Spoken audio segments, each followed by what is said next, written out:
Quero cumprimentar você que está comigo, você que presta atenção naquilo que nós vamos falar, e eu prometo a você respeitar o seu tempo, a sua dedicação, a sua atenção. Este é o meu objetivo. Se você estiver animado, eu estarei animado também. Ontem nós vimos sobre os 3 slogans do partido e os seus desdobramentos. Guerra é paz, ignorância é força, liberdade é escravidão. E nós nos debruçamos sobre eles, vimos o que acontece, como acontece, por que acontece e para quem acontece. Mas na aula de hoje eu quero mostrar a você quais são as táticas, as técnicas do governo, do Estado para enganar você, para subjugar você e para fazer com que você não consiga construir o seu futuro adequadamente.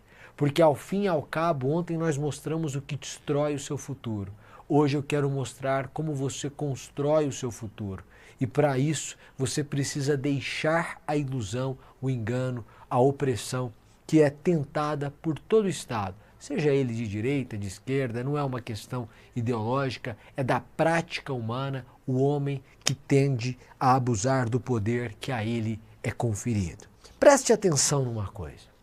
Quando eu falo dos artifícios do Estado para enganar você, seja em um regime totalitário, seja em um regime com pretensões totalitárias e populistas, o que nós percebemos é que o Estado sempre vai jogar uma notícia boa para tentar abafar uma notícia ruim. Orwell vai narrar isso na sua obra, especificamente na página 37. Ele diz assim: uma voz transmitida pela teletela. Atenção, atenção, por favor. Uma notícia relâmpago acaba de chegar do fronte malabarense. Nossas forças obtiveram uma gloriosa vitória no sul da Índia. Aí o Winston já pensou, más notícias a caminho. E de fato, logo depois da descrição sanguinolenta da aniquilação do exército eurasiano, com um número elevadíssimo de soldados inimigos mortos ou feitos prisioneiros, veio o anúncio de que a partir da semana que vem, a da semana seguinte, a ração de chocolate seria reduzida de 30 para 20 gramas. É isso que o governo faz. Ele sempre vai trazer uma notícia boa para tentar abafar a notícia ruim. É mais ou menos assim. Nós temos uma fuga num presídio de segurança máxima, mas a gente vai dar uma notícia sobre pleno emprego. De repente a gente tem um rombo nas contas públicas, o risco Brasil elevado, a redução de juros e um ritmo menor do que esperado em razão de declarações do governo, mas a gente vai tratar de trazer uma notícia boa, como a queda de um preço, como a firmada parceria com alguém, como o respeito que o Brasil voltou a ter lá fora, porque eu preciso colocar uma notícia boa para abafar uma notícia ruim.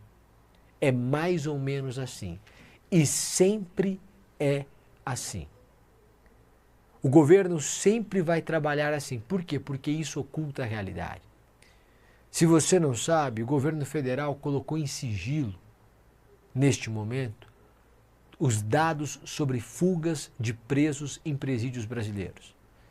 Isso porque em 2023 foram mais de 9.500 presos que se evadiram dos presídios. Como isso gerava uma crise ao governo, o governo decidiu colocar em sigilo.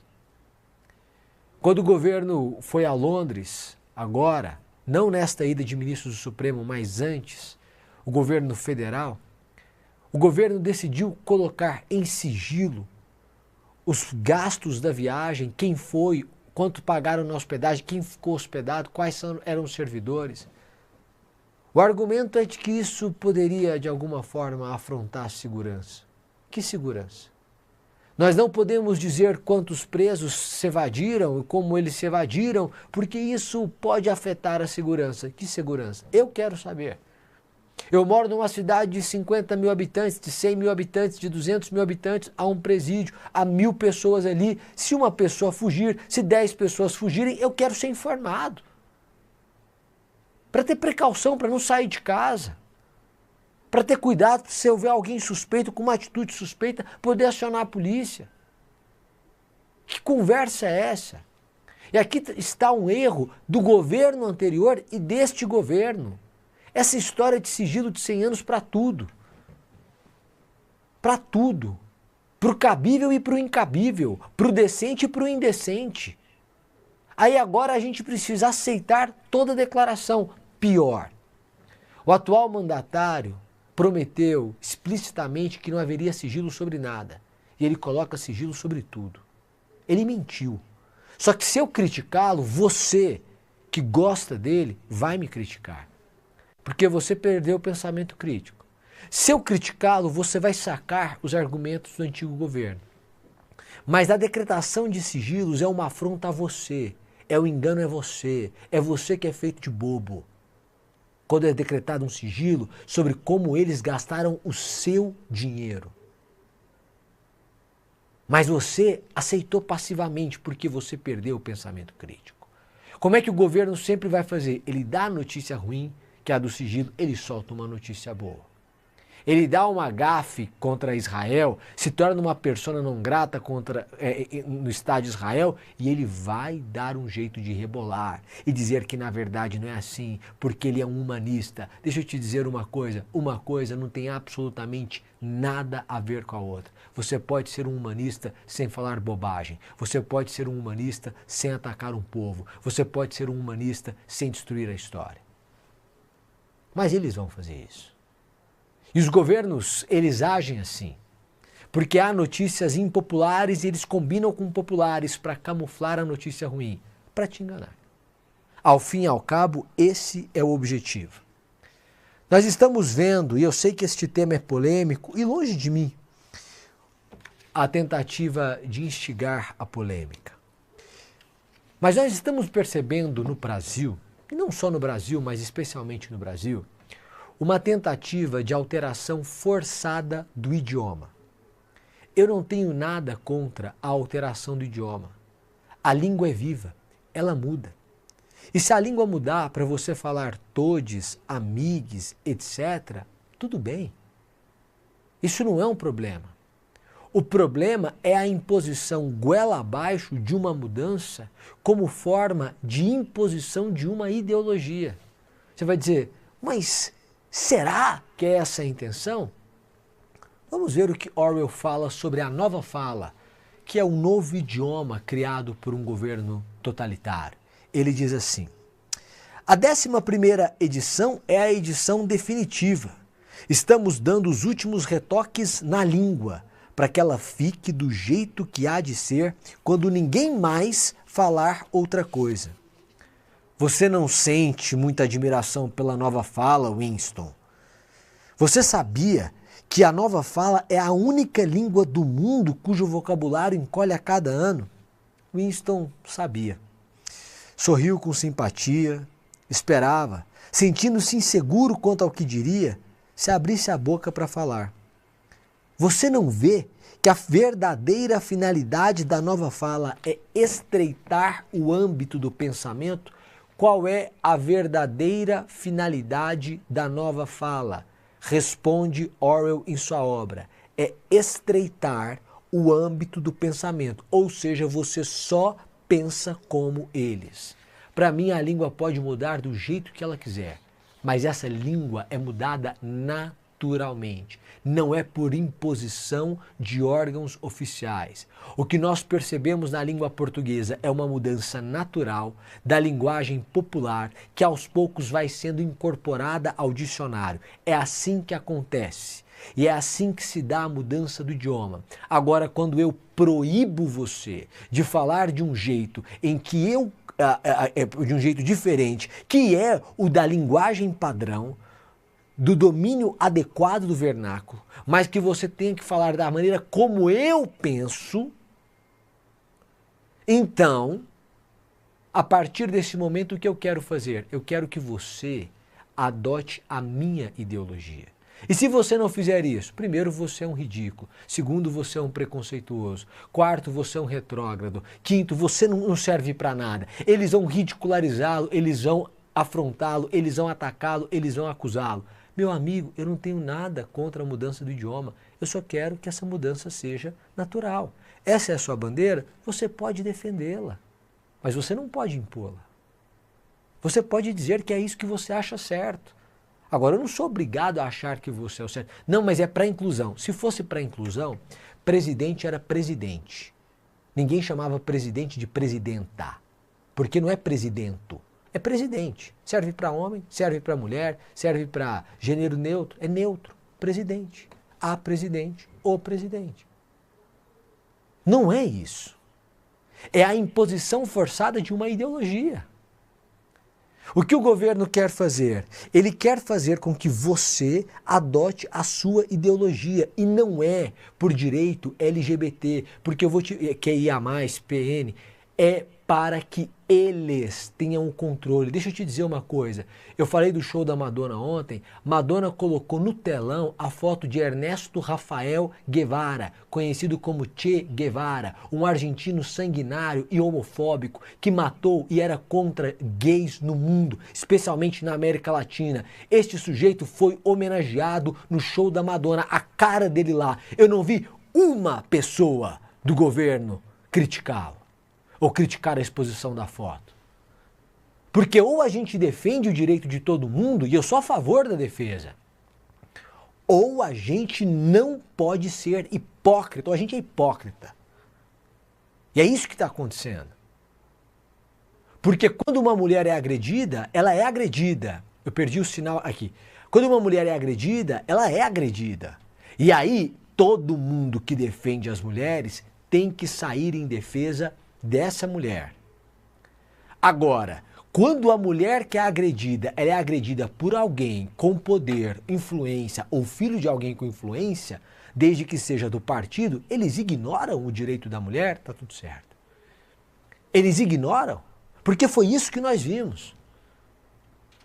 É isso que nós estamos vendo. Eu sou completamente a favor da inclusão, do respeito, da proteção, do amor. Ninguém quer agressão, que as pessoas saiam sendo agredidas. Eu quero que a pessoa seja livre. Livre para autodeterminação. É a maneira que ela vê o mundo que seja respeitada. Agora, a maneira de ela ver o mundo não pode ser imposta a mim. E se você é a favor de uma bandeira, você é a favor de uma bandeira. E quando a Madonna coloca a cara do Che Guevara na tela, você tem que vaiar. Você tem que sair de lá, porque você tem que ser coerente com a bandeira que você tem, que você abraça. Quando uma mulher é agredida, não importa se ela foi agredida pelo porteiro ou pelo filho do presidente da República, você defende essa bandeira, você tem que se levantar contra, tem que ser nota de repúdio, tem que ser fala em rede social, tem que ser manifestação, porque essa é a sua bandeira. Porque senão você não tem convicção, você tem conveniência. Você não defende o interesse de coletivo, você defende o seu interesse. E você se vale de um interesse coletivo, de uma bandeira, para se colocar como alguém que você não é. Você é um hipócrita. Essa é a verdade. Agora vejamos o que faz o Estado para enganar você. A imposição do idioma. A colocação de uma notícia boa para abafar a ruim sempre simultaneamente.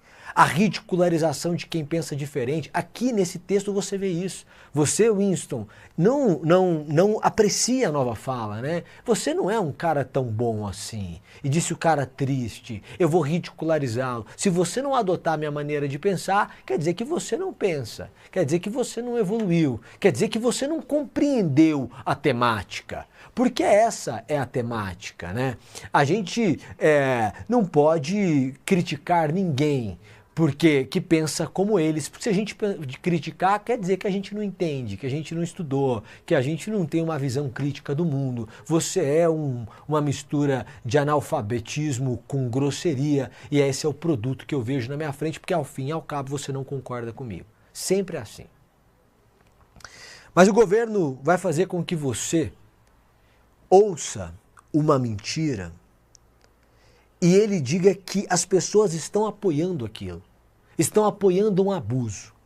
Veja o que diz o George Orwell aqui na página 75 da sua obra. Ele diz assim, deixa eu abrir para vocês. Aí. Foi informado na Teletela de que houvera, inclusive, manifestações de agradecimento ao grande irmão pelo fato de ter elevado a ração de chocolate para 20 gramas por semana.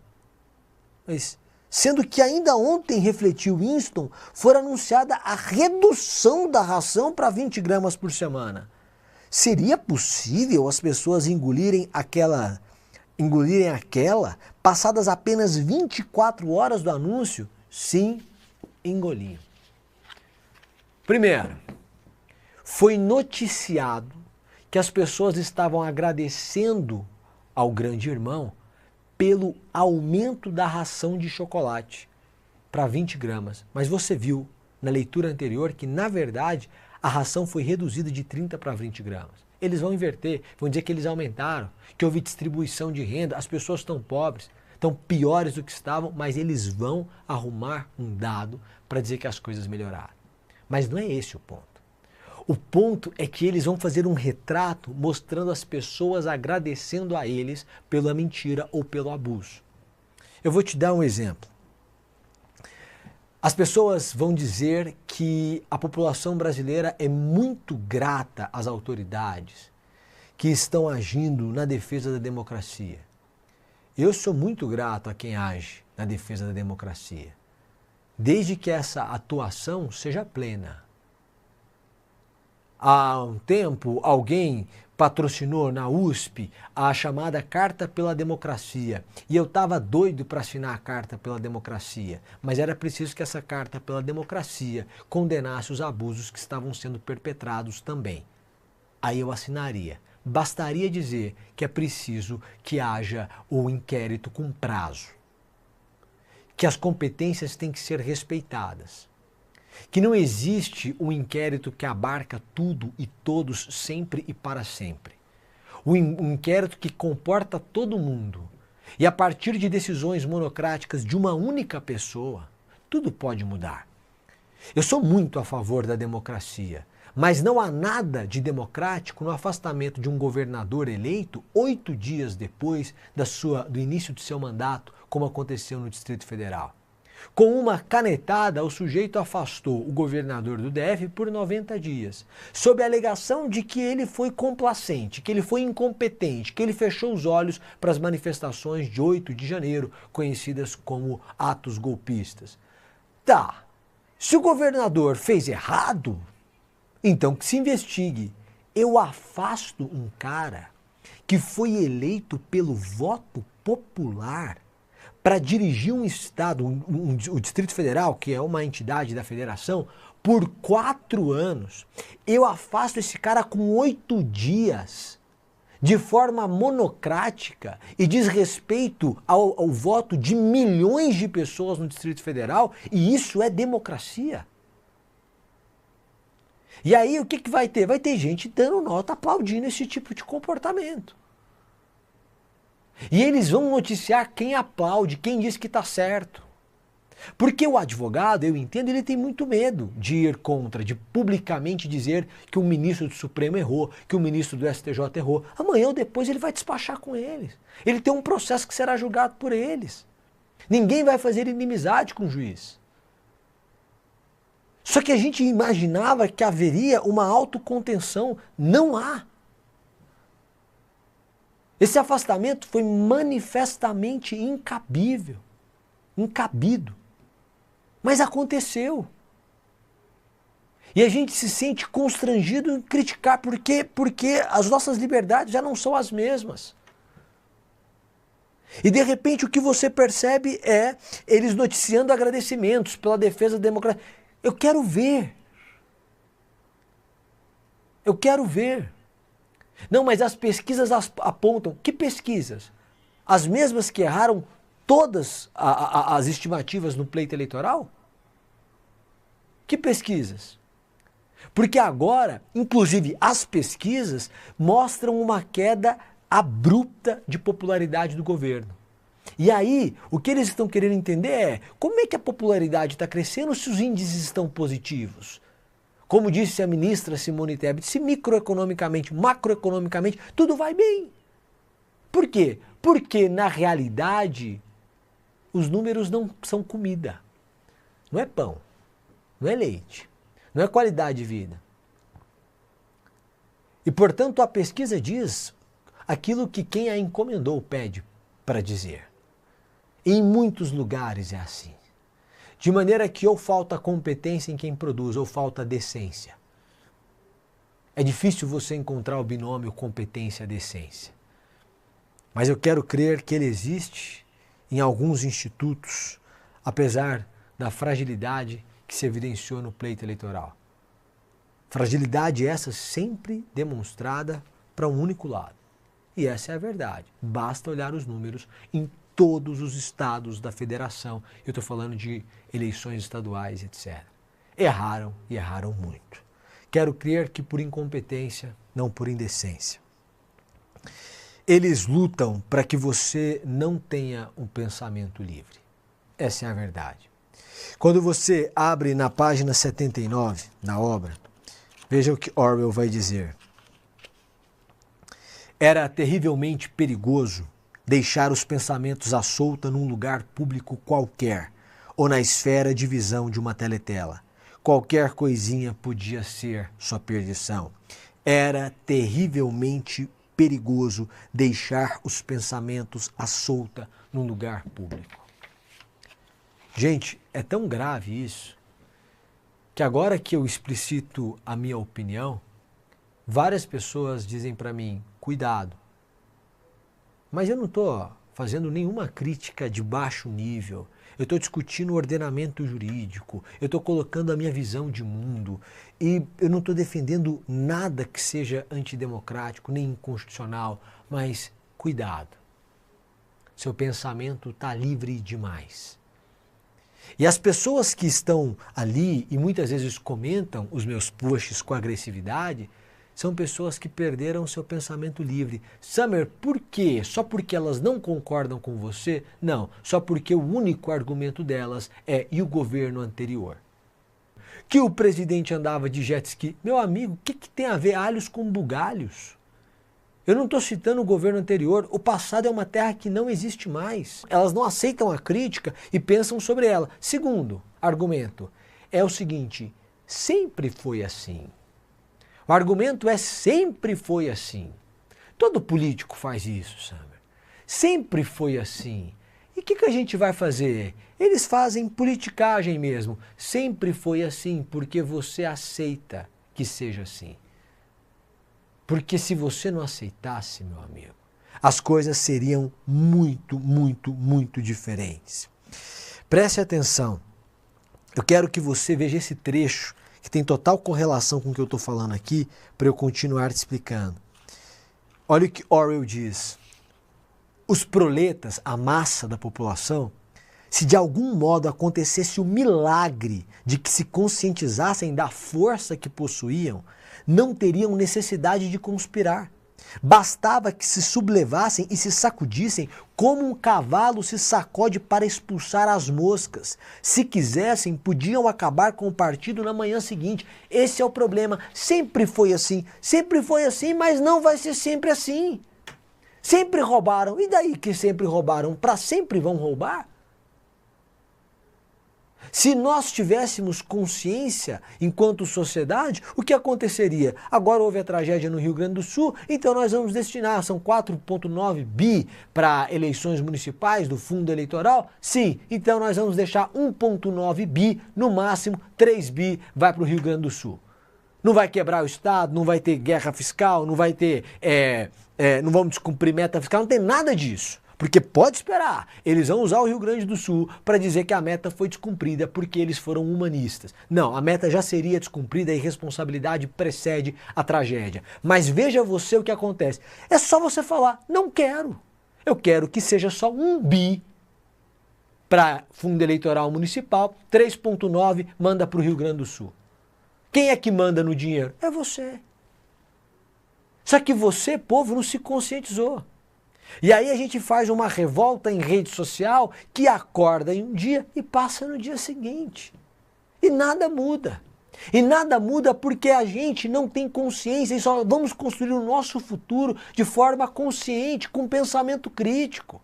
Alguém tem que levantar a bandeira e falar assim, é o seguinte, a gente quer que 3 bi ou 3,9 bi sejam direcionados ao Rio Grande do Sul. Não vamos mexer nada no Estado. Com 3,9 bi a gente ajusta, ajeita o Estado, resolve o problema.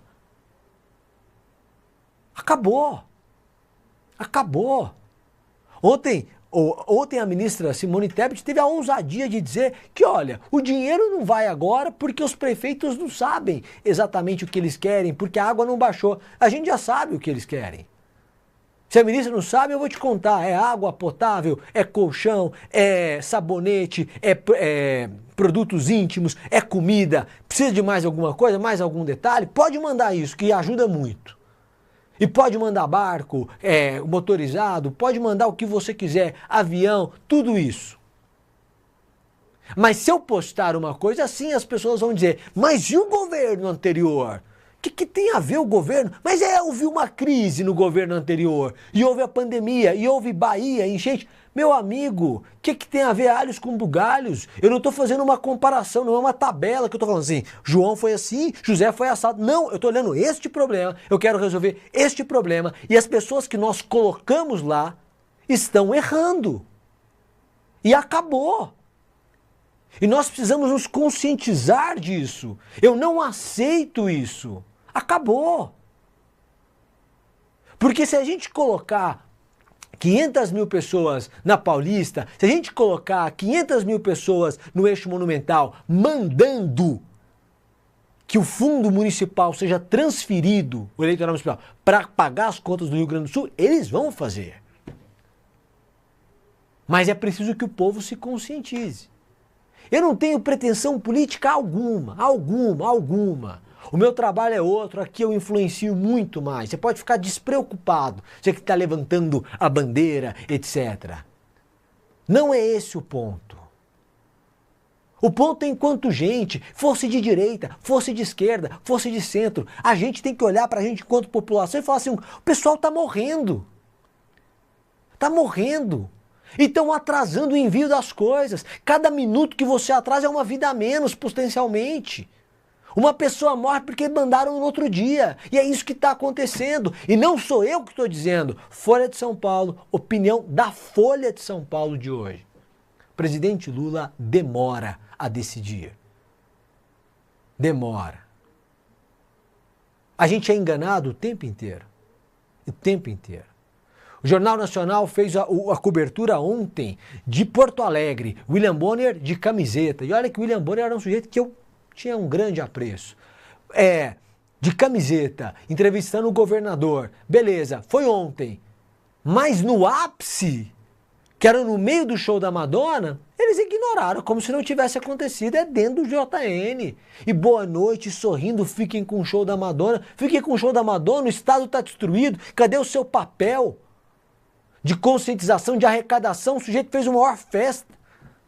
Aí agora, na segunda-feira, lembrou que acontece uma coisa no Rio Grande do Sul. Na segunda, tivesse lembrado na sexta, tinha salvado muita gente. Amenizado muito prejuízo. E se morreram 80, 100 teriam morrido 20 a menos. E, portanto, 20 mortes estão nas suas costas. Porque você não foi sério quando deveria ter sido. Mas é isso que acontece. Eles não querem que você se conscientize. E você só vai construir o seu futuro com consciência. Quando eu converso com pessoas muito mais velhas do que eu, o que elas me dizem? Eu queria ter a sua idade com a minha cabeça. Ou seja, mente velha em corpo jovem, eis o segredo da sabedoria. Isso é Shakespeare que ensina. Shakespeare ensina em O Mercador de Veneza. Só que as pessoas nunca leram O Mercador de Veneza. E como elas nunca leram O Mercador de Veneza, elas não aprenderam isso. Mente velha em um corpo jovem, eis o segredo da sabedoria. Saramago vai dizer, o jovem não sabe tudo o que pode, e o velho não pode tudo o que sabe. Então veja você que a ideia é que a gente precisa ter consciência. E essa consciência só vem com o estudo, com a leitura, com a reflexão, com o pensamento crítico, com a capacidade de conviver com o diferente, com a cordialidade, com a possibilidade de cobrar e de cobrar de forma firme das autoridades. Este é o nosso papel. Algumas pessoas dizem assim, mas você tem um modo de ser muito cauteloso em regra, muito amistoso, muito gentil. Mas eu estou lidando com pessoas enquanto pessoas. Mas quando eu estou lidando com uma autoridade e a vida de pessoas, eu tenho que mudar o meu tom de discurso. Porque eu preciso falar de acordo com aquilo que é adequado para a situação. Essa é a verdade. Ou nós acordamos, ou nós continuaremos sendo levados por quem quer que seja. O que vai acontecer na sua vida é que daqui a 20 anos, se você não acordar hoje, você vai olhar e falar assim, gente, o que eu fiz da minha vida?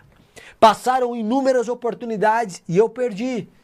Eu poderia ter mudado, eu podia ter mudado de estado, de profissão, de realidade, de ambiente, podia ter moldado, educado os meus filhos, lutado pelo meu casamento, feito a minha vida diferente, mas eu fui guiado.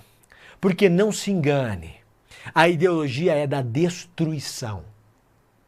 É da destruição.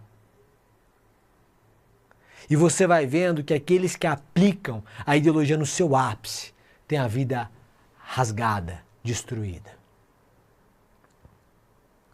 Pode ter certeza. Quem tem o poder tende a abusar dele. Eles falam de flores, mas usam os espinhos. Essa é a verdade. Eles querem obrigar você a acreditar nas suas mentiras.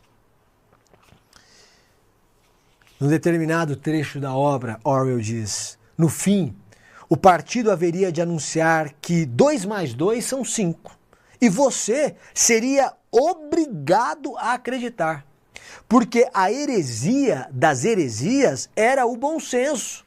E é isso que eles tentam impor pra gente hoje. 2 mais 2 são 5, acabou! E se você discordar, você é um preconceituoso, você é um mentiroso, você é um retrógrado, você é um ignorante. Por quê? Porque 2 mais 2 não podem ser 4. Ora, 2 mais 2 são 4. Não.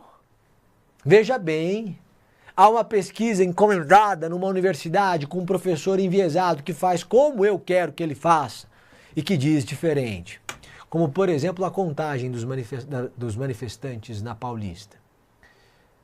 Alguém disse que eram 600 mil, a Secretaria de Segurança Pública de São Paulo disse 750 mil, mas um grupo da USP disse que foram 85 mil. Mas quando o presidente fez uma manifestação lá em 1 de maio, que havia 2 mil pessoas, nas análises mais otimistas, eu não vi a análise da USP. Pode ter acontecido, mas eu não vi. Eu não vi a USP dizendo, não, na verdade havia 500.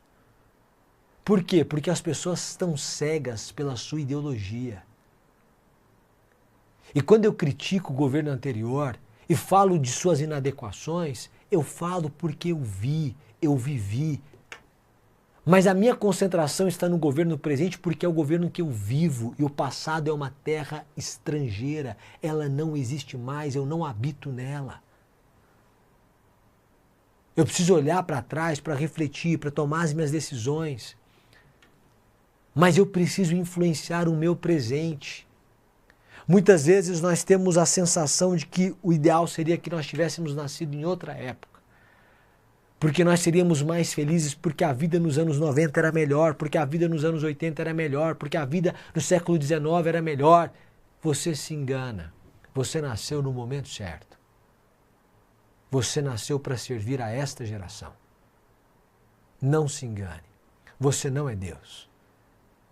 Se você acredita em Deus, saiba, Ele te colocou aqui, neste momento, para servir a esta geração, como ensina Samuel Vieira.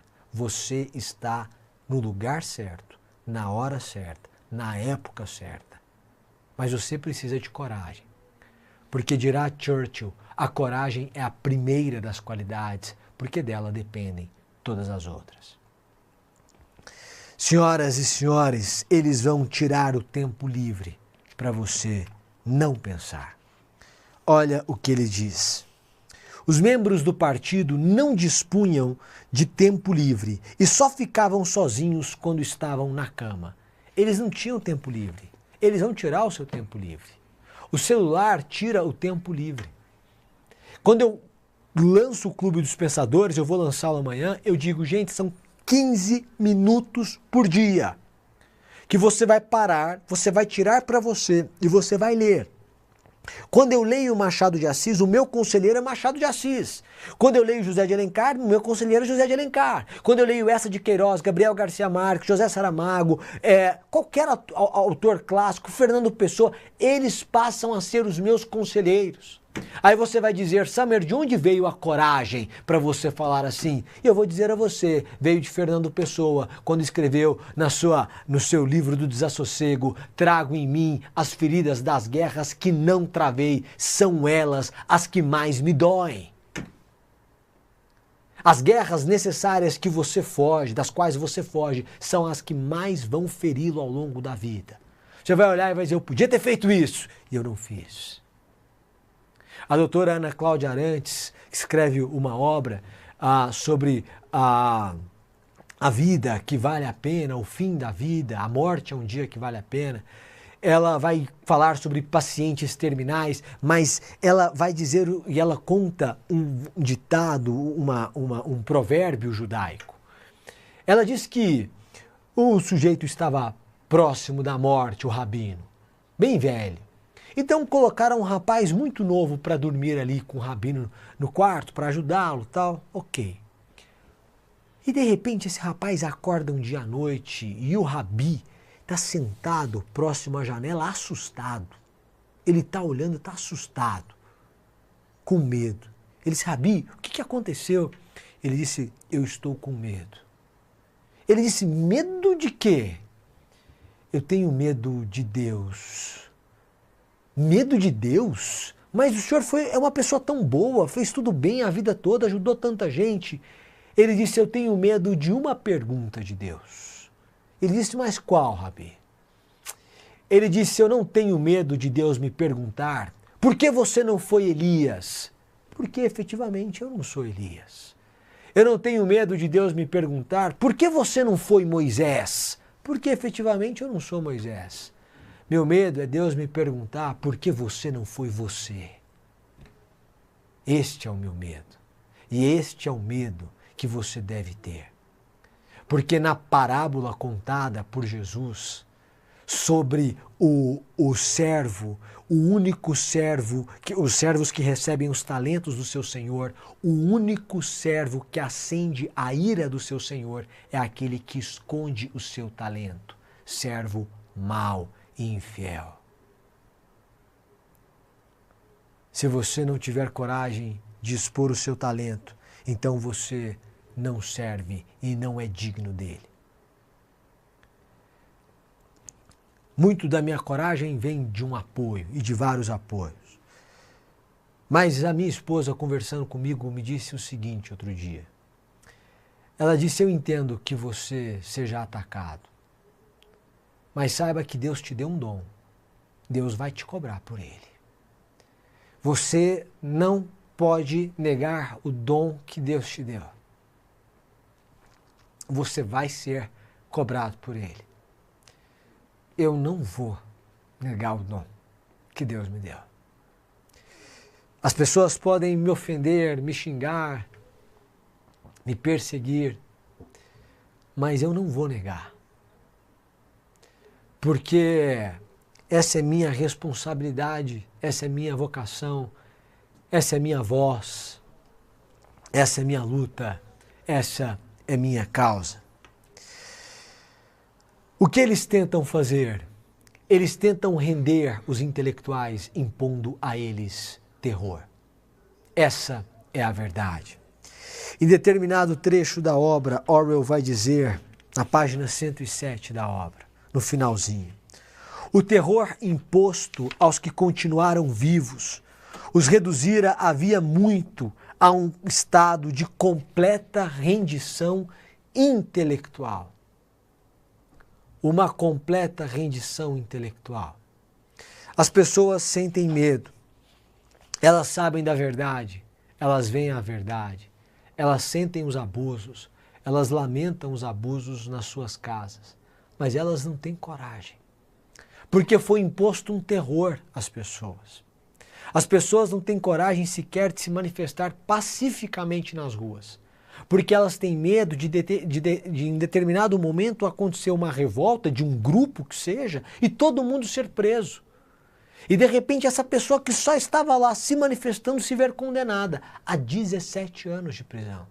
Isso não é justo, isso não é correto, isso não é certo, isso não é honesto, isso não é democrático, isso não é legal.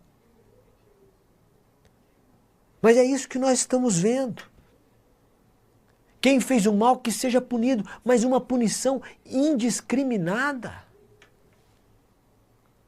O sujeito que morreu no presídio, havia o pedido do sujeito explicando a sua chance de morte, acho que de julho. Em setembro havia o parecer da PGR dizendo: tem que soltar esse cara. A Procuradoria-Geral da República em setembro diz: o cara morre em novembro e fica por isso mesmo. Sabe qual é a alegação? Muita gente morre nos presídios. E daí que muita gente morre nos presídios? Isso muda o fato de uma vida ter morrido? Só que aqui é um ensinamento de Stalin. Porque Stalin vai dizer: uma morte gera comoção. Muitas mortes, uma morte é comoção. Muitas mortes são uma estatística. Ah, morrem 1000 presos por ano nos presídios, está tudo bem. É uma estatística. Mas esse homem morreu com a Procuradoria-Geral da República dizendo: tem que soltar esse homem, mas não decidiram. Se tivessem soltado este homem em setembro, ele estaria em casa. Responderia pelo crime potencialmente cometido? Responderia. Mas a pena jamais seria pena de morte. E ele foi morto pelo Estado. Este homem foi morto pelo Estado. Agora vejam vocês, havia um pedido, havia uma manifestação, havia total consciência. E ainda assim, ele foi mantido preso. Senhoras e senhores, nós estamos rendidos pelo terror. Mas nós não podemos nos render ao terror. Aí você vai me perguntar: tá, por que eles então não investem em educação? Porque eles já têm. Por que eles não investem em segurança? Porque eles já têm. Por que eles não investem em saúde? Porque eles já têm. Eles já têm. Os seus filhos estudam nas melhores escolas. São Paulo, São Paulo, São qualquer coisa. Aqui em Brasília, nas escolas americanas, britânicas, brasileira não é. Porque eles frequentam os melhores hospitais. Porque os seus carros são blindados, os seus prédios têm segurança, eles mesmos têm segurança, a vida está tranquila. Eles têm saúde, eles têm segurança, eles têm educação. É por isso que eles não se importam. Você sabe por que a vacina para a Covid saiu tão rápido? Porque a Covid não via classe social. Porque se só matasse quem fosse pobre, a vacina demoraria 4, 5 anos para sair. Mas como matava pobre e rico, como era indiscriminado, então fizeram a vacina em meses. Essa é a verdade. E Orwell fala exatamente isso na página 91 da sua obra. Ele diz o seguinte: Londres era assolada pela criminalidade. Um verdadeiro mundo paralelo de ladrões, bandidos, prostitutas, traficantes de drogas e trambiqueiros de todos os tipos. Mas como tudo isso acontecia entre os próprios proletas, ou seja, só na massa da população, não fazia a menor diferença. Essa é a verdade. Essa é a verdade. Você quer ver hospital público funcionar, você tem que exigir que todo agente público, político, frequente tão somente hospitais públicos, ele e sua família. Condição. Se não quiser, você não precisa ser político. A escola para políticos dos seus filhos tem que ser pública. A segurança tem que ser a segurança pública, ele não pode ter segurança privada. Aí você vai ver a segurança existir, a educação existir, o hospital existir. Mas enquanto o problema da saúde, enquanto o problema da segurança, enquanto o problema da educação atingir só os proletas, não tem nada, ninguém vai fazer nada. Até porque se eu não educar o proleta, fica muito mais fácil. Se eu deixar o proleta miserável e depois eu chegar a entregar para ele uma cesta básica, eu virei o rei. Eu virei o rei. Mal sabe ele que eu lhe roubei umas 40 cestas básicas e agora eu estou lhe dando uma. Para nós construirmos o nosso futuro, nós precisamos entender como eles estão tentando nos enganar, nos subjugar, nos aterrorizar. Nós precisamos nos unir em educação. Mas em um determinado trecho da obra, Orwell vai dizer o seguinte: Winston refletiu sobre a inutilidade biológica da dor e do medo. Ocorreu-lhe que em momentos de crise, o embate da pessoa nunca era com o inimigo externo, mas sempre com seu próprio corpo. Em momentos de crise, o embate da pessoa nunca é com o inimigo externo, mas sempre com o seu próprio corpo, sempre é interno. O que eu quero dizer a você é que o seu embate é você e você. Você quer construir o seu futuro. Você vai ter que entender a nocividade do Estado e da maneira como ele tenta te enganar. Ele fala que ele quer proteger a sua família, ele quer destruir a sua família. Porque é mais fácil conquistar um reino dividido do que um reino unido. Ele fala que investe em educação? Não. Ele investe em doutrinação.